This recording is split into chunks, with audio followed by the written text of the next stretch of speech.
जय हनुमान जय हनुमान। आइए सुनते हैं हनुमान जी की एक पौराणिक कथा। मंगलवार के दिन आपको हनुमान जी की पौराणिक कथा अवश्य सुननी चाहिए और उनका व्रत अवश्य रखना चाहिए।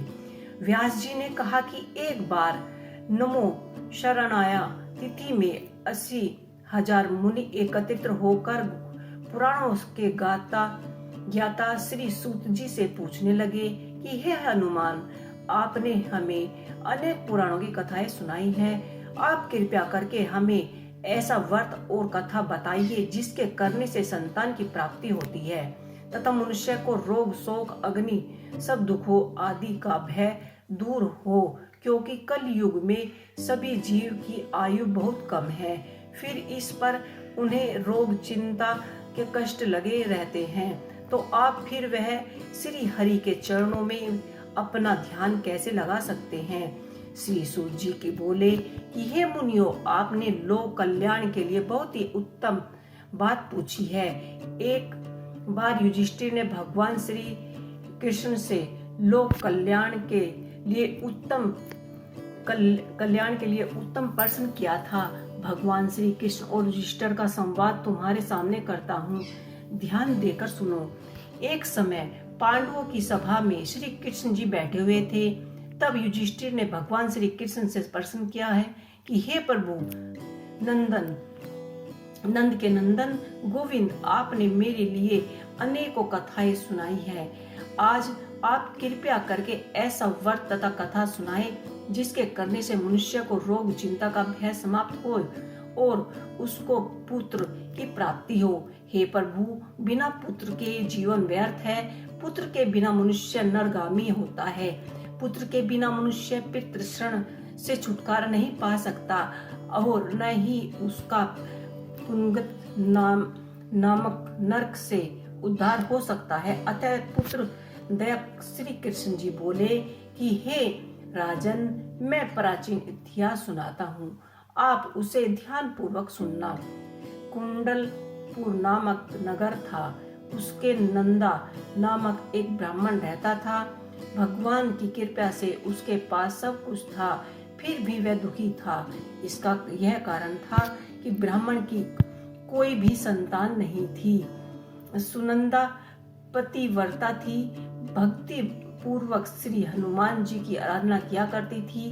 मंगलवार के दिन व्रत करके अंत में भोजन कर हनुमान जी को भोग लगाने के बाद स्वयं भोजन करती थी।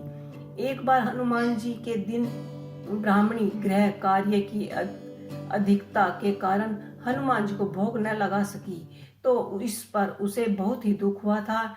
उसने कुछ भी न खाया और अपने मन ही मन में प्रण कर लिया कि अब तो अगले मंगलवार को ही हनुमान जी का भोग लगाकर अन्न जल ग्रहण करूंगी। ब्राह्मणी सुनंदा प्रतिदिन भोजन बनाती, श्रद्धा पूर्वक पति को खिलाती, परंतु स्वयं भोजन नहीं करती और मन ही मन में श्री हनुमान जी की आराधना करती। इसी तरह से 6 दिन गुजर गए और हनुमान जी की पूजा करती रही। इसी तरह 6 दिन गुजरने गए और ब्राह्मणी सुनंदा अपने निश्चय के अनुसार भूखी प्यासे निराहार रही। अगले मंगलवार को ब्राह्मणी सुनंदा प्रतिकल ही बेहोश होकर गिर पड़ी।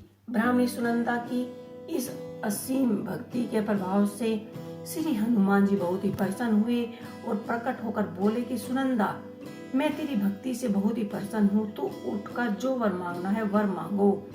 सुनंदा अपने आराध्य देव श्री हनुमान जी को देखकर आनंद की अधिकता से विहालवल हो श्री हनुमान जी के चरणों में जा गिरी और बोली कि हे प्रभु, मेरे कोई संतान नहीं है, कृपया करके मुझे संतान प्राप्ति का आशीर्वाद दे और आपकी अति कृपा होगी। श्री महावीर जी बोले कि तेरी इच्छा पूर्ण होगी, तेरे एक कन्या पैदा होगी, उसके अष्टांग प्रतिदिन सोना दिया करेंगे। इस प्रकार कहकर श्री महावीर जी अंतर्धान हो गए।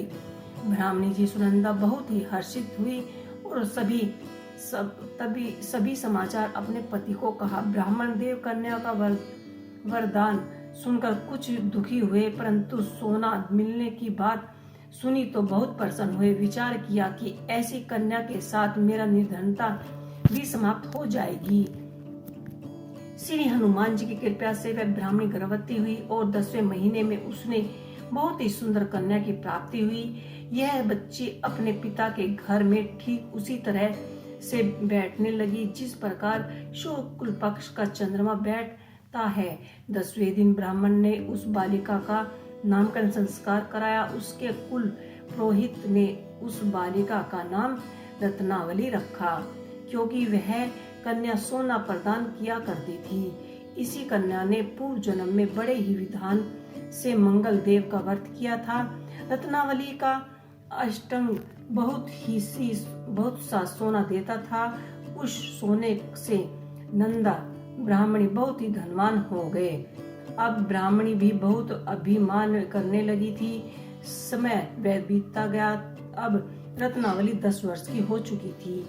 एक दिन जब नंदा ब्राह्मण प्रसन्न चित्त था, तब सुनंदा ने अपने पिता से कहा कि मेरे पुत्री रत्नावली विवाह के योग्य हो गई है, अतः आप कोई सुंदर योग्य वर देखकर इसका विवाह कर दें। यह सुन ब्राह्मण बोला कि अभी तो रत्नावली बहुत ही छोटी है। तब ब्राह्मणी बोली कि शास्त्रों की आज्ञा है कि कन्या 8वें वर्ष में गौरी, 9 वर्ष में रोहिणी, 10वें वर्ष में कन्या, इसके पश्चात रजस्वला हो जाती है। गौरी के दान से पाताल लोक की प्राप्ति होती है, रोहिणी के दान से वैकुंठ लोक की प्राप्ति होती है, कन्या के दान से इंद्र लोक में सुखों की प्राप्ति होती है। अगर है कि पति देव रज स्वाला का दान किया जाता है तो घोर नरक की प्राप्ति होती है। इस पर ब्राह्मण बोला कि अभी तो रत्नावली मात्र 10 वर्ष की ही है और मैंने तो 16-16 साल की कन्याओं के विवाह कराए हैं, अभी जल्दी ही क्या है। तब ब्राह्मणी सुनंदा बोली कि आपको तो लोभ अधिक हो गया है। शास्त्रों में कहा गया है कि माता पिता और बड़ा भाई रजस्वाला कन्या को देखते हैं तो वह अवश्य ही नरकगामी होते हैं। तब ब्राह्मणी बोली कि अच्छी बात है। ब्राह्मण बोला अच्छी बात है, कल मैं अवश्य ही इसके योग्य कोई वर तलाश करने के लिए दूतों को भेज दूंगा। दूसरे दिन ब्राह्मण ने अपनी दूत को बुलवाया और आज्ञा दी कि जैसे ही सुंदर मेरी कन्या है वैसे ही सुंदर वर उसके लिए तलाश करो। दूत अपने स्वामी की आज्ञा पाकर निकल पड़ा। पंपई नगर में उसने एक सुंदर लड़के को देखा। यह बालक एक ब्राह्मण परिवार का बहुत ही गुणवान पुत्र था। इसका नाम सोमेश्वर था। दूत ने इस सुंदर व गुणवान ब्राह्मण पुत्र के बारे में अपने स्वामी को वितरण किया।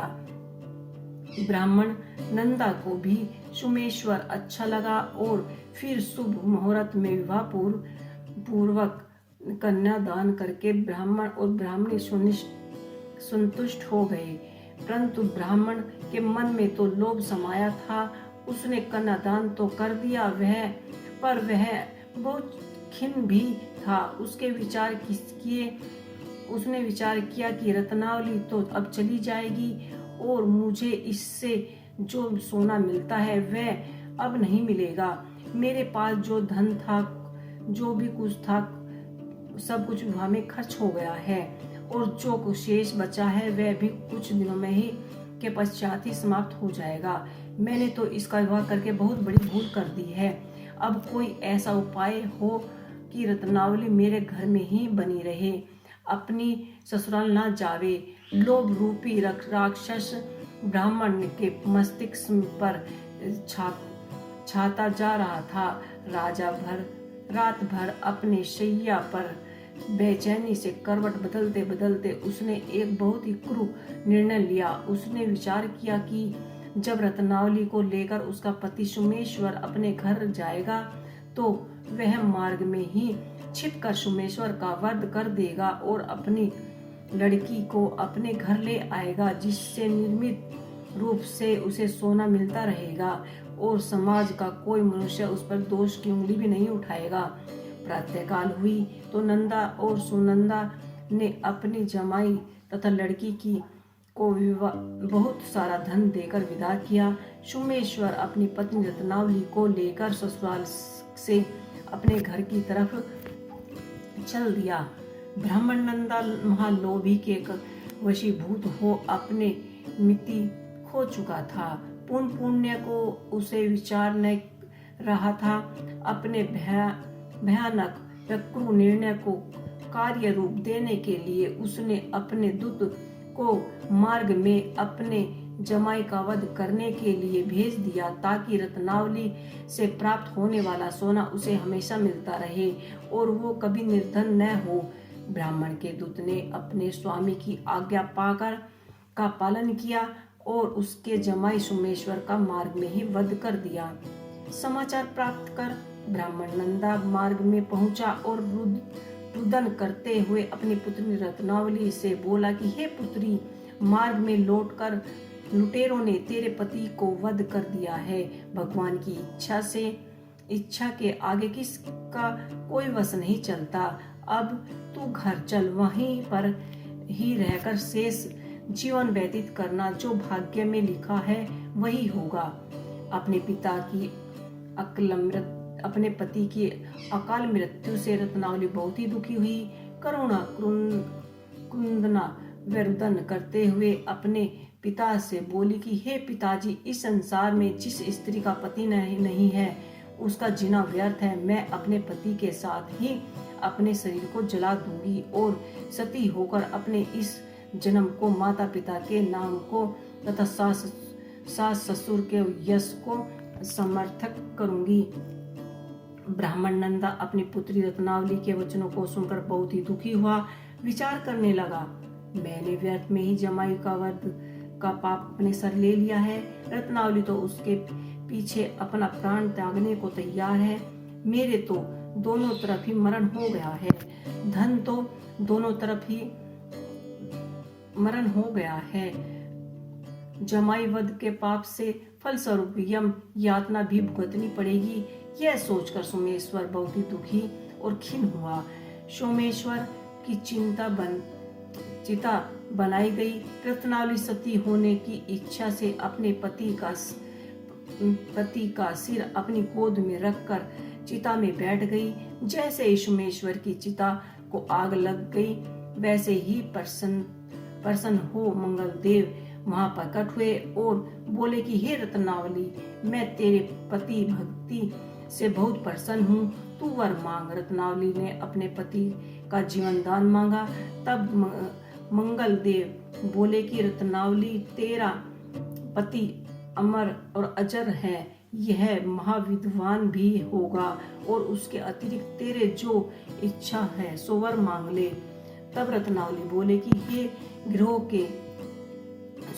गिरोह के स्वामी, यदि आप मुझ पर प्रसन्न हैं तो मुझे यह वरदान दीजिए कि जो भी मनुष्य मंगलवार के प्रतिदिन का लाल पुष्प लाल चंदन से पूजा करके आपका स्मरण करे, उसको रोग व्यथित न हो, सब जनों का कभी वियोग न हो, सर्प अग्नि तथा शत्रुओं का भय न हो। जो स्त्री मंगलवार का व्रत करे वह कभी विधवा न हो। मंगलदेव तथास्तु कहकर अंतर्धान हो गए। सोमेश्वर मंगलदेव की कृपा से जीवित हो उठा और रत्नावली अपने पति को पुनः प्राप्त कर बहुत ही प्रसन्न हुई और मंगल का व्रत कर प्रत्येक मंगलवार को करके ब्रज रज और मंगल देव की कृपा से इस लोक में सुख ऐश्वर्य को भोगते हुए अंत में अपने पति के साथ स्वर्ग में चली गई। सोमेश्वर मंगल देव की कृपा से जीवित हो उठा। रत्नावली अपने पति को पुनः प्राप्त करके बहुत ही प्रसन्न हुई।